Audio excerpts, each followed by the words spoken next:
Well, welcome back to another episode of the Trauma to Triumph podcast.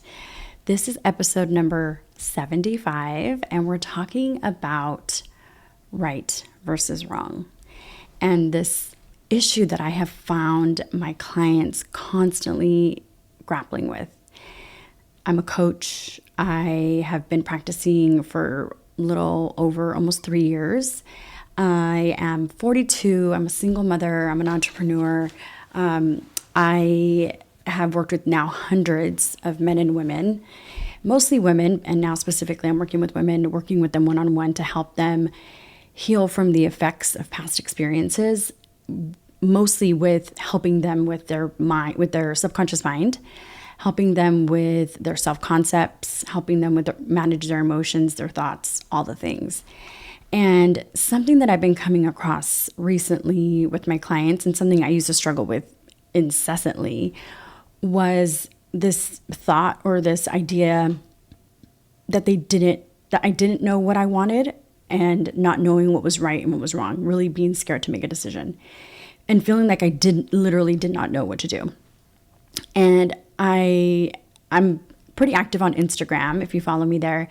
And I always do Ask Me Anythings. And I had this experience where one time that I put an Ask Me Anything and I had it to where it was anonymous. So I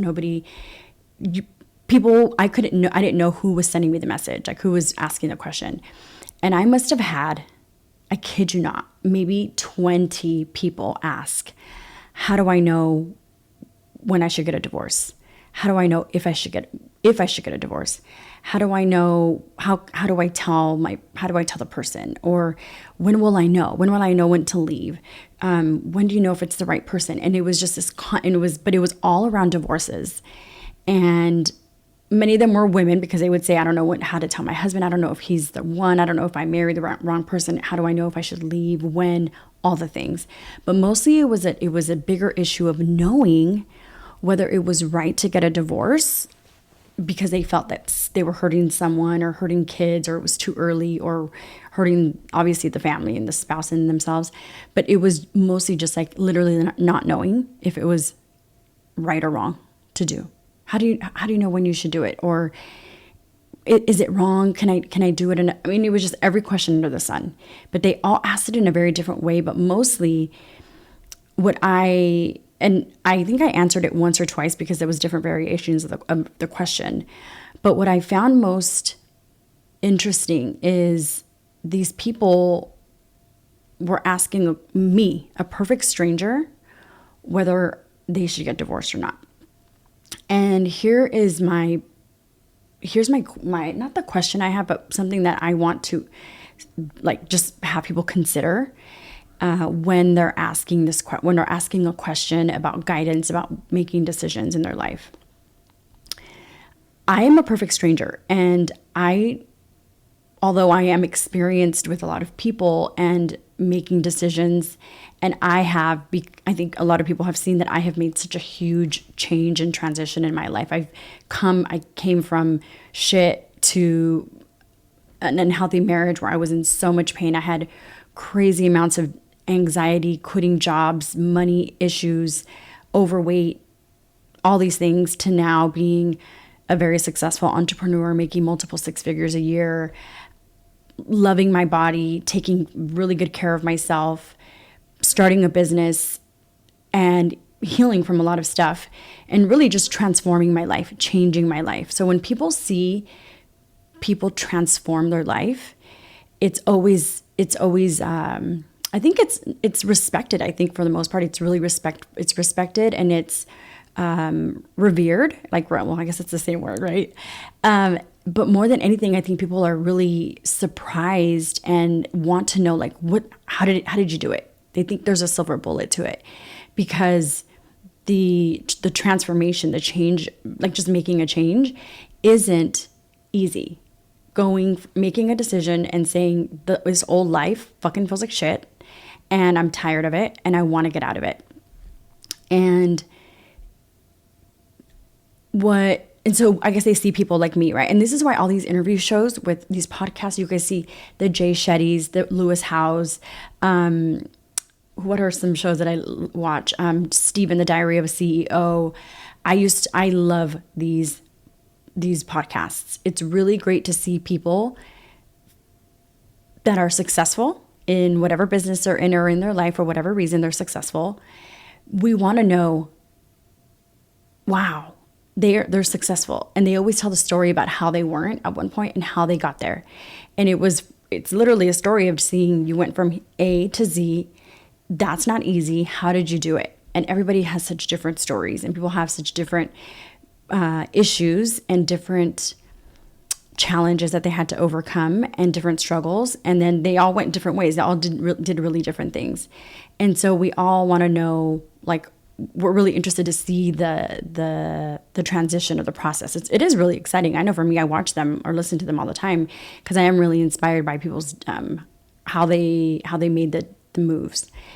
And I think what most of us want to see is, we've been really excited to see people, like, it feels exciting to the brain and to the body to see people go from in pain, no pain, broke, rich, overweight, healthy body, never been in love, totally in love, heartbroken, happy again, being single, right? We like seeing all these things because we've all experienced some type of pain and we want to know how to get over it. And we want to be guided, or we want tips on how to go from the pain to no pain, this situation to that situation. And I think that for the most part, though, a lot of people are what they are most enamored by, or what they're most, I think, what's the word? I can't think of the word right now, but the word, like, they're most transfixed by the fact that these people knew what they wanted and then they did it. And, or they didn't know what they wanted and they still did it anyways, and then they figured it out. I used to feel the same way. I used to always think when I remember being in high school, my mom on welfare, us having like barely anything, living in the ghetto, on food stamps and just not having anything, having to work really young to have like the basics of like makeup or shampoo and conditioner, and just like, we weren't that poor guys where we didn't have fucking shampoo and conditioner, but like we couldn't buy nice clothes. We had to like work at a really young age in order to even be able to buy more than a couple blouses and pants, And I remember seeing a lot of my friends that lived in nice homes, nice neighborhoods. Their parents had a lot. And then my classmates it's almost like they all knew what they wanted to do. In high school, they were always talking about like what their next step was, like college, SAT, this. And I had no idea what I wanted. I just knew I didn't want to fucking be poor, and that's it. And as soon as I was old enough and had enough money, I wanted to get a car and I wanted to get a job so I can move out of the hood. That's all I knew. I couldn't think past that because I was in so much of survival. Survival, when you're in like the Maslow's hierarchy of needs, when you're at the lowest of survival, that's all you can think about. Enlightenment is the last thing you're considering. And we were like in survival, not to the point where we were dying, but just, like having at least the normal basics and stuff.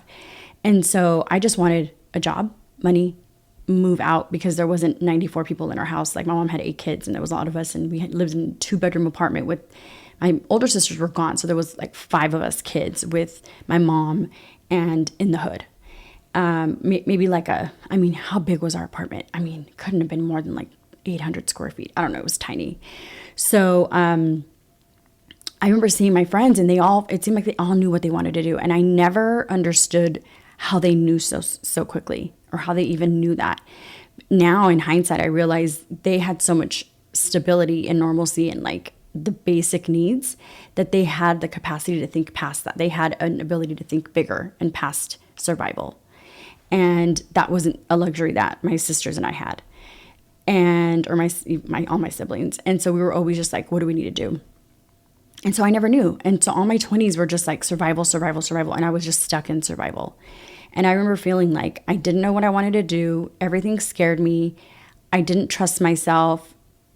I didn't believe in myself. I felt like I was a loser, piece of crap, poor girl.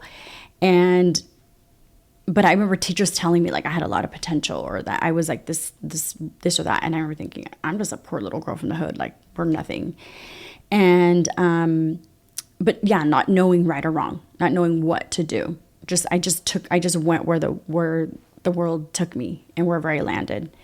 And so now that gone through all that, gone through so much crap and quitting job after job after job, being a single mom for 10 years, getting married, being in a relationship that triggered all of my wounds, and unfortunately ending the marriage because I didn't know that like he wasn't the problem, that it was all me. And now being, having to do the work, I felt like it was a very unsafe marriage, but it wasn't the marriage that was unsafe. It was me getting activated and triggered by the marriage, by his actions that brought up all my stuff. So I would blame him, right? You guys know my story. If you don't know my story, you guys can go to the podcast and see it or listen to it. There's an episode literally how my trauma ruined my marriage. I'll link it here in the show notes. So after having to do a lot of therapy, modalities, all these things to process what came up for me in my marriage, ending the 7-year relationship that in hindsight, I look back and I'm just like, damn, that's crazy. Like, and I think I've mentioned this before on the podcast. I literally I mentioned and talked to him many times to try to get back together. And he was like, heck no, you like ruined me. That was like heartbreak. And so that's just neither here nor there, but it's just not possible. But afterward, realizing like, wow, doing this work and realizing it was all my stuff. He was just a mirror to my stuff. And then I got to know myself, all of my past, understand how all of my past affected me currently, and then in my marriage, and understanding all the things that I know now. I realized that people not knowing what they want to do or how to do it, but mostly what is right or what is wrong for them, is all tied to being completely disconnected from yourself, not knowing yourself. When you don't know yourself, you don't know what's right or wrong. When you are in survival mode, you don't know, you can't think of like, you don't have access to your prefrontal cortex or to your brain. I'm going to stop calling it that, you guys. I'm going to call it the PFC. That makes it so easy, because when I say prefrontal cortex, it just sounds so freaking geeky. And although I'm a big geek, it's annoying. I'm going to take off my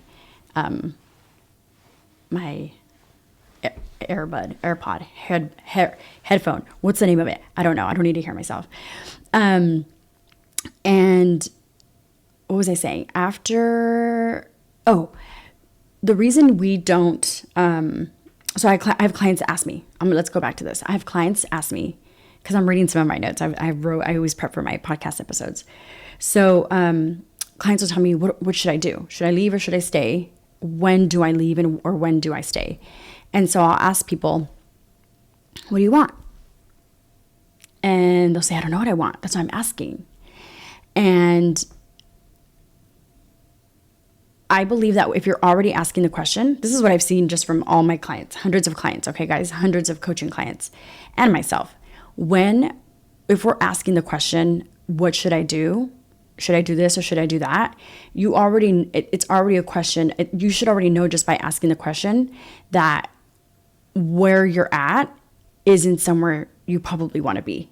If it's a question about divorce, like leaving someone, when do I know if I should leave or not? Like, if you really love someone, you're not even considering divorce. That's not even an option. Okay, so the fact that you're even asking the question means that it's a serious consideration, and if you're considering that alone should be proof to you that the situation you're in, that there's a part of you that the situation that you're in is not, that there's a lot of resistance there, that it's not a healthy place for you. That the situation you're in is somewhere that a part of you doesn't want to be. That's why you're considering, you have thoughts of leaving. So most of us don't realize that. We just think that because we have the thought, either we're wrong for having the thought, or it's weird that we're having the thought, or are we comparing ourselves to other people? And that may be the case. But more than anything, I want to show you that if you're considering something, it's because, and you're somewhere else, it's because there's a part of you that wants that something, or thinks that that thing that you're considering is a good option. So that alone lets you know. It's proof of you have cognitive dissonance. You have a part of you that wants one thing, then a part of you that wants another. Okay, that alone, boom. So you have to ask yourself, why would a part of me not want that situation anymore? Why does a part of me wants this situation? And I'm talking about divorce, you guys, but this can refer to a job, the way your body looks. This is picking a partner, your sexuality, moving to another city, quitting your job, starting a business, anything like this. Okay, so the fact that you're even considering it means that there's a part of you that is open to it and wants it. So then it's just a function of understanding that. And if you know that, it's like, okay, we could stop there. So again, it shows up in any area of your life. And that's the first thing I really want you guys to notice and to just sit with. And I hope it makes sense. I talk about parts a lot. And next week's episode, I'm going to do a really big dive into what I want to give you guys a really good analogy of what your internal system is, like what your parts are. Because I use parts language, which is the theory of internal family systems therapy. But we'll talk about that later. So when we're talking about not knowing what you want and you're asking or considering some options, the next question I'll ask is, if they say if you think that you don't know what you want, then I'll have you consider, what do you want? Because some people, or it's the opposite. If you don't know what you want, okay, what do you want? Or if you like, some people tell me in terms of like career. Okay, let's get really specific about career. Some people say, I don't know what I want to be when I grow up. They'll say, I do not know. Like, I don't know what this thing is. And if you don't know what you do want, then I would offer, do you know what you don't want? And most people say, yeah, I don't want to be a trash man. I don't want to be a postal worker. I don't want to work at Target. I don't want to, work at a warehouse. I don't want to have a job where I have to wear a uniform, whatever. So that you could, knowing those things, if you don't know if you know what you don't want, you're a little bit closer to what you do want. Okay. So that's one step towards it. The next thing I would have you consider is, if you do know what you want, why haven't you done it? That's the next step. This is what I've learned, is the reason most people don't know what they want is because they're not connected to themselves. They've completely become disconnected from themselves. And I say that, and it sounds like a really lofty thing. I think it does sound really confusing to a lot of people. When I say it, when I used to hear people say that, I'd be like, what does that mean, you're not connected to yourself? I'm a whole person. I'm connected to myself. But what I mean is, if you were fully connected to your whole self, when you get this feeling that, ooh, maybe we should do this thing, you would listen to it, consider it, not be closed off to it, consider it, and kind of like dig into it and like find out why you don't, and all these things. You'd be really curious around it. But most people don't. Most people just think, oh my God, I'm an asshole for wanting something different. And notice if that's the case for you. Notice if when you want something new, or when you want a change, or when you want something different, or when you just want something, period. If you just desire something, and if you don't go towards it, if you don't actually make the decision to do it, what I want to offer is that there's more than likely there's a reason for that. It's because you don't believe that you deserve it. I just want you to sit with that for a minute. That's why I got quiet. If you move towards something that you want, if you don't go and get the thing that you want, there's a part of you that, like, you don't think you deserve it. When you need groceries at your house, do you just sit like groceryless and hungry and just don't eat and you just sit there? You don't, right? You're hungry, and then maybe you're busy doing stuff and you're like, I got to wait for a little bit because I got to get this work done. But eventually you're going to go, if you have money, or if you have the needs, if you have the means to it, right? You're going to go grocery shopping. Nothing tells you, I don't deserve to go eat. Like, you go eat. That's like that is the most like, unconditioned response, right? Like, that's like a desire. You need it to live. So no one denies himself of food. Some people do, if they don't believe they deserve it, right? If they believe that they don't deserve it. I'll put it that way. So I just want you to consider that if you're not moving towards something that you feel a desire for, it's because a part of you does not think that you deserve it. You may consciously tell me right now, Anabell, but I do think I deserve to be thin. I think I do want a relationship. I do want to quit my job. I do want to leave my husband. I do want to break up with my wife. She's a pain in my ass. I do want my son to move out. He needs to move out. The only reason this isn't happening, the only reason you don't have that experience in your life, you don't have the result you want, is because there's a part of you that doesn't believe you deserve it. And most of the time it's because there's questions around what getting that thing will cost you. And it's kind of similar to what we talked about last week, right? But I'll move around it because I don't want to get stuck on cost versus value. If you don't know what I'm talking about, listen to last week's episode. It was so good. Most of the time it's because we're worried it's not going to work. We're worried we'll get judged. We're worried we'll fail. We're worried we'll make a mistake. We're worried about the maintenance of that thing, getting the thing, and what is it going to mean to maintain it or have it in my life. We're worried what we want is going to hurt others, or we're worried it's going to take too long to get the thing we want. It's usually those are the reasons, but at a deeper level, it's like, oh, I don't think I deserve to wait. I don't think I deserve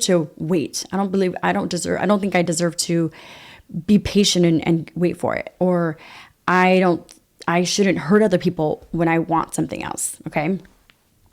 So all that to say that, let's say you're like, well, Anna, I really don't know what I want. Help me get to understand what I do want. You're telling me I need to connect to myself. So what do you mean by connecting to myself? What does that mean? What does that look like? What that means is you are a person that has lots of different facets to you. You are now, the reason you are who you are now is because of everything you've experienced your entire life. You are a culmination of all your entire life. I'm the way I am now because the way I love people, or the way I talk to people, or the way I act, the way I dress, what I do is all based on everything I've seen, learned, experienced, not experienced, right? And I think this is the case for every single person. We get to the place in life where we are now. This is why we watch those podcast episodes or just listen to those podcast shows, right? We want to hear how they got here. And it's the process. That just goes to show you that watching those shows or listening to those podcasts, listening to people's stories, it's proof that they're people who are who they are now based on everything that they've experienced, good or bad, healthy or unhealthy, right? So going back to the idea that there's a part of you that wants it, and there's and not having it in your life is only because you may be denying yourself that. You're denying that part of you that wants it, the thing. You hear that, you feel that desire, oh, I want to quit my job and start my own business. But then you don't do it. Why? For some reason or another, you think that part of you is wrong to want it. Or it's usually wrong for all those reasons that I mentioned earlier. It could hurt other people. It might take too long. You could fail. You might look dumb. It might mean that you're a bad person. You're selfish. It can hurt other people. All these reasons. So what I want to offer is that when you are fully connected to yourself, what I mean by that is if you're fully connected to yourself, you'll know what's right or wrong. You'll know whether you should do something or not do something. That's because when a part of me has a desire, I don't just ignore it. I don't say, that's so stupid that you want that, Anabell, and then just keep on going my way. When I have a desire or when I have a feeling around something, I stop and I say, why is it interesting? Because I've learned, and if you work with me, I teach this to my clients. And then I'm also going to be teaching this in Bloom. So I'll give you guys a little preview of it. Our emotions are rapid packets of information. What that means is when you have an emotion, it's there to tell you something, to take an action. It's there with information, and it's there to make you do some kind of behavior. Like anxiety makes you run away or fight, all those things. I'm not going to go into it. So when I have a desire for something, when I have this, like out of nowhere, when I have this desire, I'll stop because I know, oh, there's a part of me, there's something going on inside. There's a part of me or me that has that desire. And I stop and listen, and I'm very contemplative. Like I will sit and ask and do the work. This is the work that I'm teaching. I teach my clients in coaching, and I do with them. And then I teach them the skill after. And then I'm teaching in Bloom. If you want information on Bloom, click below for the show notes. But it's a function of stopping. And so I'll give you guys an example of what I mean when I say I have a desire and then I stop and I question it. Recently, I have been, if you follow me on social media, if you watch this, if you're watching this on YouTube, then you know that like I never used to film my podcast episodes. I've taken a different approach to my social media too. I'm posting almost all video. The reason that's happening is because I have, with my evolution of my business, I used to do a lot, and I was doing one-on-one. Well, when you do one-on-one coaching, you have a limit. You can only work so many hours. So that means you can only work with so many people, which means you can only make a certain amount of money. And working one-on-one is very laborious. It takes a lot of work. It takes a lot of energy. It takes a lot of time. It takes a lot of effort, right? And I love it. I love working one-on-one. But at a certain point, it gets to be really taxing on a coach. Depending on the what you coach on. The material that I coach on is very, very heavy. It can be very heavy for me as a coach. And so I realized that although it's really, really great and it's something that I totally love doing, it was costing me a lot. And I had this realization after April, which is so coincidental, and I'll explain this because I'm going into detail about this, guys, because I think it's really important for you guys to see the parts work that I did to understand right or wrong.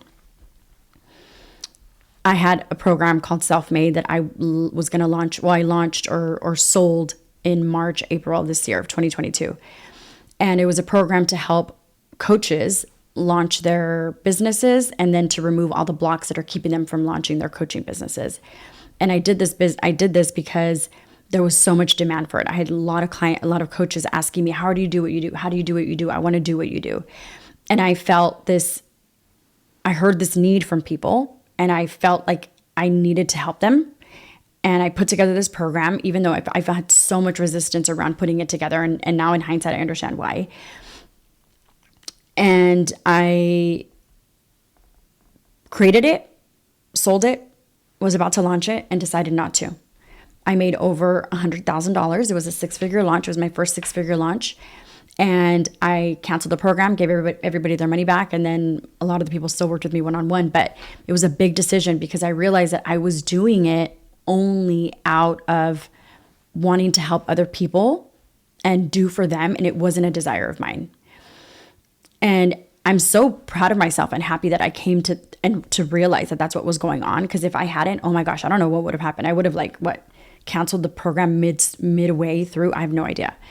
But I had to do a lot of internal work and realize that I was only doing it for other people. And if you do things only for other people, guys, it just can get you in trouble. It's not, there's some things you're going to do altruistically. Like as a mother, as a parent, we take care of our children completely altruistically, right? Our kids don't give us anything back. We create these children we birth as a mother, right? We birth our children and then we take care of them for their whole lives out of a sheer desire to love these people and raise them and show them how to be good people. And that's it, right? Other than that, there's not too much altruism in this world unless you're doing charity work or philanthropic work, right? But for the most part, everything we do, there's like a beautiful reciprocity involved in it. There's giving to people and then you get something back. And relationships are that way. It's a dance. It's back and forth. So when, especially in business is providing a service and helping someone solve a problem, and then they pay you for that. So it's value for value, right? I'm providing the service of coaching, and you're going to get this transformation, and you pay me money for my services. So especially with business, it needs to be a win-win for both people. You get the solution solved, you get the problem solved, you get the transformation, whatever it is that anyone sells. You get the product that helps you in some way, solves your problem, and then I get money. That's what business is. And as a coach, that it needs to be the case for as a coach as well. And I got wrapped up in the program thinking that I had to do it only for other people. And there was just so much resistance around me doing it. And I realized that the reason I had so much resistance is because I did the parts work to understand that it was because I was only doing it for other people. And it wasn't the right thing to do. Canceled the program. Went back to one-on-one, told myself that I should just do one-on-one. Well, what's really interesting that happened, guys, and I'm going to do an episode on this. I haven't done it yet. I have it on my list, but I decided that I was going to wait a little while to do it. My 6 lessons I learned from canceling my 6-figure launch or 6-figure coaching program is what I learned the most, or what I got from it the most, was after confirmation that when I have a feeling about something and an intuition about something, here's one thing about myself. Man, my intuition has never steered me the wrong way. Never, ever. When I have a feeling about something and I move forward with it, it has always proven to be correct. Every single time. And this time with my program with Self-Made, I had a lot of resistance around it.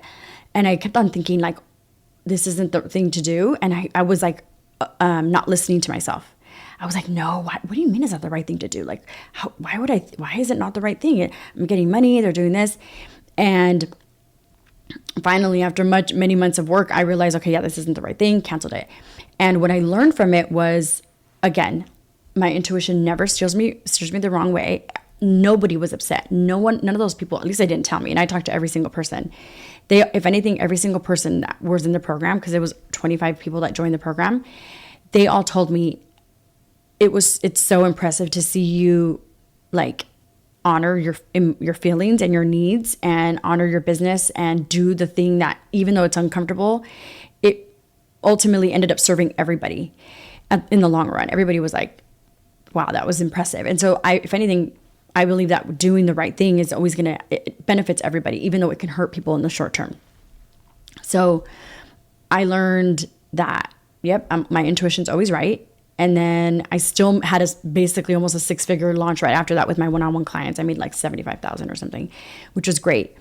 And then the next thing that happened, which I think was so interesting, was I had this deep desire to create Bloom, my coaching program.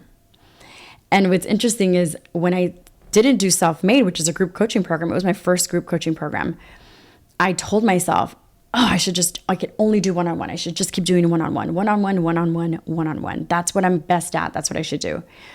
And it was right for the time. I think that's what the message I needed to hear in order to make that decision. And so it was good.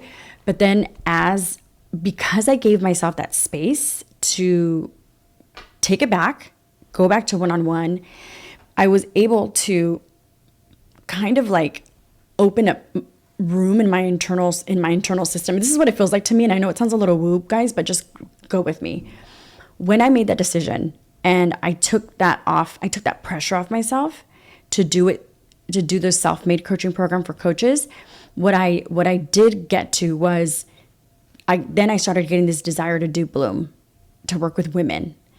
And I thought, what the fuck is going on? I just said no group coaching. I'm doing one-on-one. And now I have this desire to do a group coaching program. And so I kind of struggled with it for a couple weeks. And I was like, Anabell, girl, you look wishy-washy as fuck. This looks messy. But I was like, no, the idea, the process, everything that I wanted to do and what I wanted to help women with, it all felt so right in my body. There was something like I had no resistance whatsoever. All of it felt so good. And I was like, no, this is right. This is how I feel whenever I have like a deep intuition about something. I have typically almost no resistance for it. And like when I make the decision. Doing it is very different, because when you have to make a decision, there's a lot of like change, and that feels scary sometimes. But when I have to make a decision and it feels right, then I do it. So I was like, oh my God, this is crazy. I said group coaching, said, no, I shouldn't do that. I need to do one-on-one, ranted and raved about it. And now I'm doing a group coaching program. But I know now that self-made wasn't the thing I was supposed to do. It's because what I was supposed to make was bloom. And I was like, this is it. And I gave you guys this example because I want to show you guys that when we say no to something, God always opens up the door to something else. And it can feel scary to make a decision about something and say, this is wrong for me. I don't know what's next, but I just know this is wrong. And that can feel really scary because we can hurt a lot of people making a decision like that. It's not lost on me how much resistance there could be there. But I promise you, when we say no to something, we have a deep knowing that this isn't the right thing. And maybe not even a deep knowing, just like a hint of a knowing. It's because there's something else on the other end of it. If I wouldn't have stopped and quit my group coaching program, Self-Made, I wouldn't have done one-on-one and had the space and the peace there to have the part of me that knew what was right to do next, which was bloom.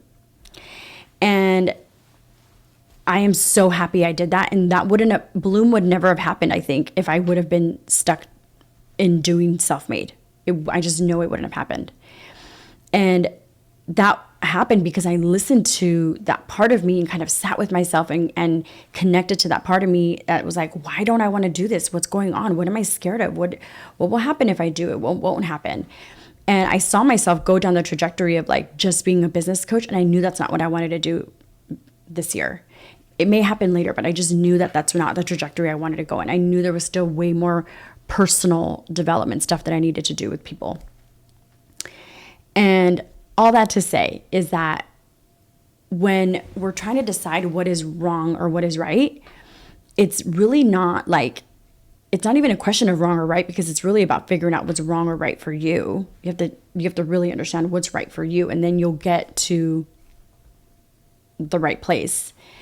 But more than anything, what I want to show you is that when you make a decision, what ends up happening is you sit still. You're with that part of yourself that has that feeling of, I think we should do this. And if you sit and listen and are just connected to yourself, to that part of you that wants that thing, and you understand why you want it, and that part, if you listen and ask and listen and ask, that part of you will tell you all the things, why we should do it, why it's good, what we're scared of happening if we do it or not do it.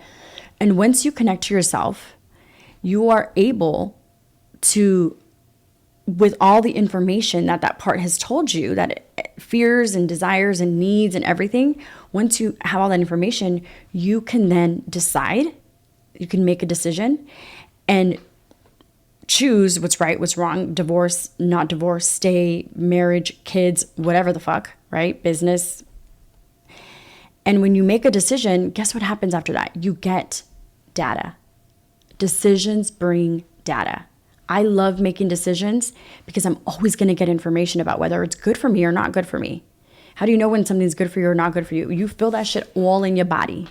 Your body tells you when something is right or wrong for you, always. Our bodies are so smart. They always tell you if it's right or wrong. You'll know. And that's not to say that the decision is easy to make. That's not to say that the decision, following it through and completing it, is easy to make. But when you make a decision, you get data and you are able to understand, oh, this situation feels so good. Oh my God, I'm so glad I stopped Self-Made and did one-on-one so I can get to know that Bloom is the program that I need to do next. And you can understand if this works for you or not. So that's why I say that if you're connected to yourself, you know what you want.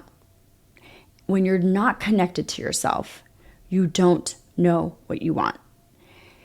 Why do you get disconnected from yourself? We get disconnected from ourselves, guys, because something happened to us in our past that made us believe that parts of us are wrong, that parts of us are bad, that parts of us we shouldn't listen to, that parts of us are just bad.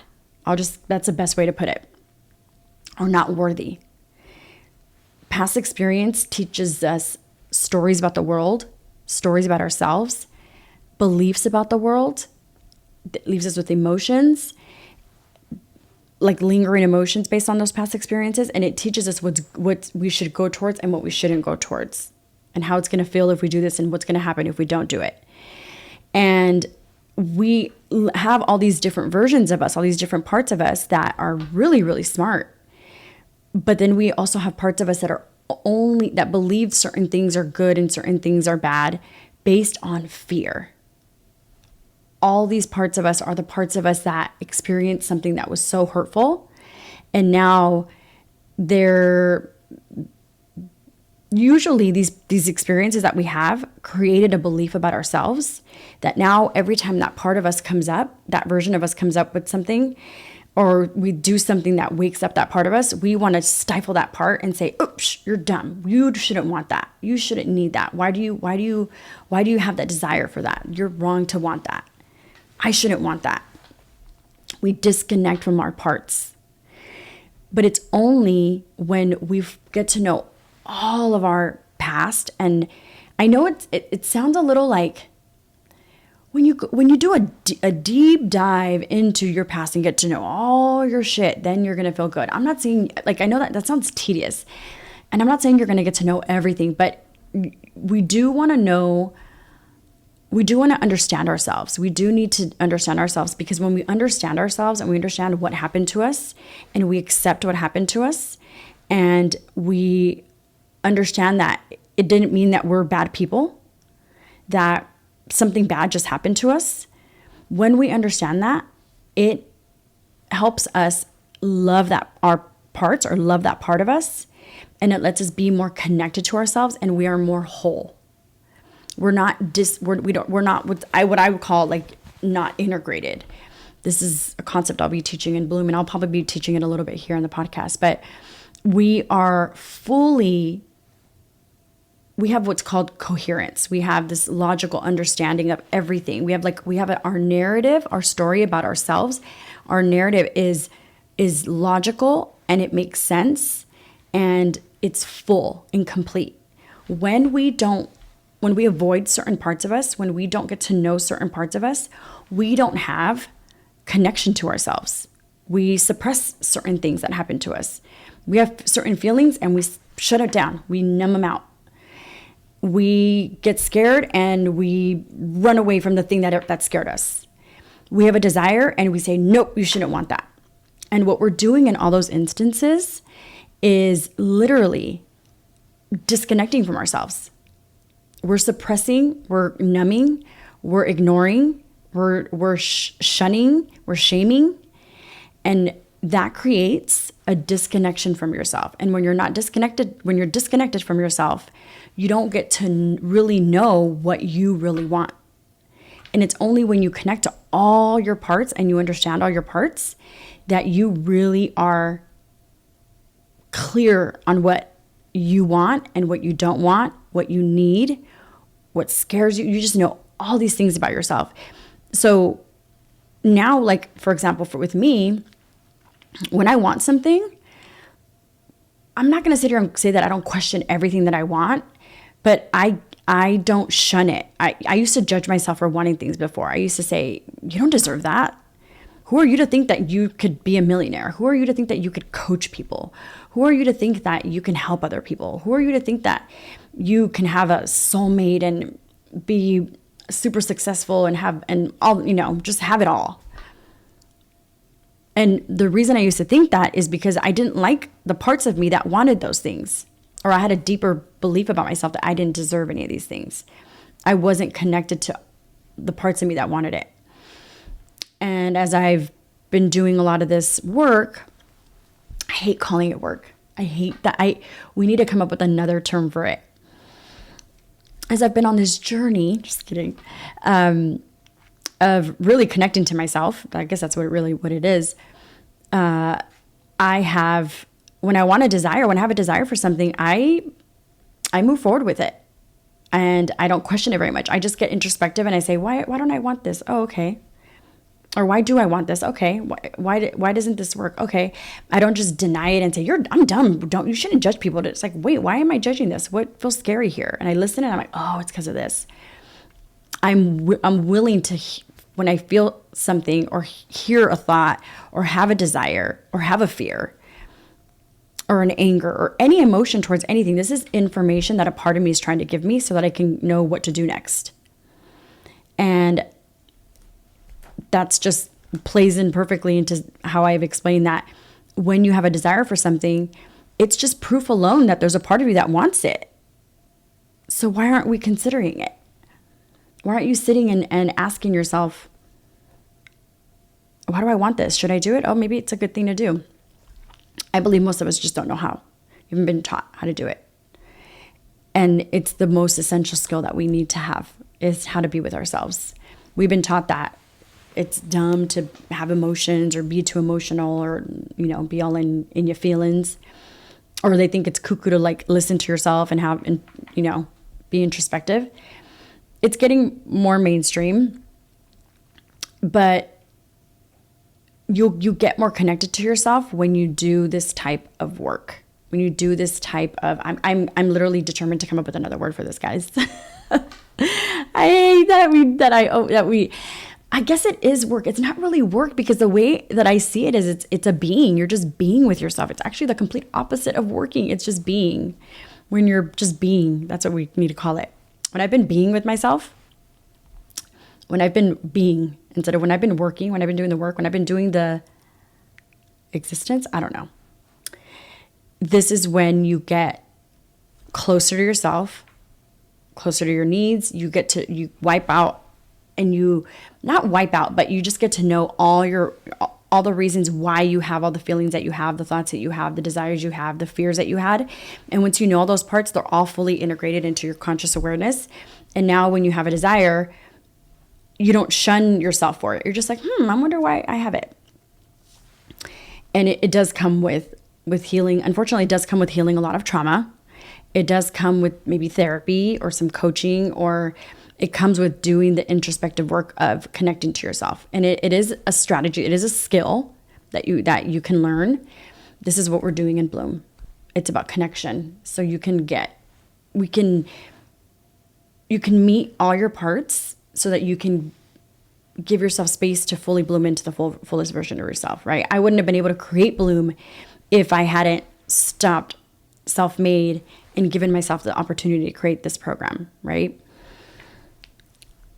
You will know what you want. Here's how I want to end this podcast. You know what you want. The self is full of wisdom. Your highest self, like the real you, the whole you that's fully integrated with all your parts, knows what you want, what you don't want, knows all your values, knows knows what's good for you, what's not good for you, knows everything. And the only reason you don't is because there's something blocking you from listening, or there's something that's happened that's made you believe that you shouldn't listen to yourself. And you could do the work to remove those blocks in order to get closer to yourself so you can hear yourself more. Unfortunately, these are what past experiences teach us not to believe in ourselves or not to listen to ourselves. And so when we have a desire, we say, girl, I don't trust you. How do you know? Last time when you dated that guy, he broke our heart. Hell no. You know what kind of business we need to start now. Nope. We're not going to listen to you. And so you think that you shouldn't listen to yourself because you've made some quote unquote mistakes in the past. But I promise you, that's not true. And there's ways and things that you can learn to do so that you can stop believing those thoughts that you have, and start listening to yourself more and start acting more on your desires that you have. This is what we're doing in Bloom. Connecting to ourselves, fully integrating all of our past experiences so that we can understand everything, so we can have a full connection to ourselves and feel whole. And you get closer to your intuition. You feel more resourceful. You can make decisions. You're not in doubt. You're not in indecision. You're not in confusion. You're not in procrastination. You're not in this self-critic, judgmental part of yourself. When you're fully connected to yourself, what comes up is beautiful. Whatever comes up is accepted. I always say, all parts are accepted here. All your parts are always accepted. There's never a judgment about your parts. It's just listening to your parts, the part of you, and just considering why is this going on? What's going on here? So this is the work we're doing in Bloom. If this is something that you want to do, if you want to get more connected to yourself, if you want to feel like you can fully trust yourself and know what's right or wrong for you, and you're a woman, because this program is for women, this is the program for you. So there's a link below to get on the interest list or the wait list. So I hope this was helpful. I know in the beginning I kind of went on a little bit of a confusing rant, but hopefully it all makes sense. And it is a skill. I shouldn't say a skill. It's something that's inherent in you that if you just practice, you get better and better at. But someone has to teach you how to do it. That's what I do. And ironically enough, or I guess it is considered a type of strategy, but I don't consider it a strategy. I consider it just being you, just getting closer to being you and accepting all your different parts. And only when you accept all your parts that you will know exactly what you want. You'll have no confusion, and it's so much easier to take action. It's so much easier to make a decision. That's not to say that the process to get to the final place is going to be easy, but you will be able to have a deep knowing that if I just do this, it will turn out right. That's a great gift to give yourself. Such a great gift. The best gift you could ever give yourself is to be fully connected to yourself so that you can have that trust, that faith, that power, that control to make anything happen and feel really, really great about your decision. And you can make the life of your dreams happen. So that's my message this week. So I hope it was helpful. If you're interested in joining Bloom, link is in the show notes. I'll also link that episode of how my trauma ruined my marriage, which I think was actually a really good episode. And what else? I think that's it, guys. So we'll see you guys next week. Have a good one.